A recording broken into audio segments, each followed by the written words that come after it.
নবীজি বলেছেন তিন কারণে মানুষের হায়াত কমে যায়। তিনটা আমল করলে, তিনটা বদ আমলে মানুষের হায়াত কমে যায়। দুনিয়ার জমিনে হায়াত কমে যায়, কমতে থাকে, হায়াতও কমে যায়, রিজিকও কমে যায়। বলতে পারেন হুজুর আমরা জানি হায়াত সীমাবদ্ধ, তাহলে হায়াত কেমনে কমে?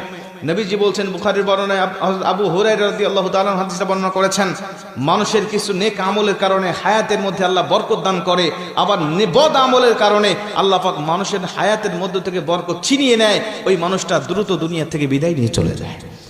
হায়াত নির্ধারিত, রিজিকও নির্ধারিত, কিন্তু আল্লাহ পাক এর মধ্যে বরকত রেখে দেয়। একটা উদাহরণ দিয়ে ভালো বুঝবেন। হালাল পথে কেউ ইনকাম করে মাসে 10,000 টাকা, হারাম পথে কেউ ইনকাম করে মাসে 50,000 টাকা। এই হালাল পথের ইনকাম করা ব্যক্তি দেখবেন মাস শেষে খেয়ে দিয়ে আরো 2,000 টাকা ইনকাম করে সেখান থেকে সঞ্চয় করতে পারে।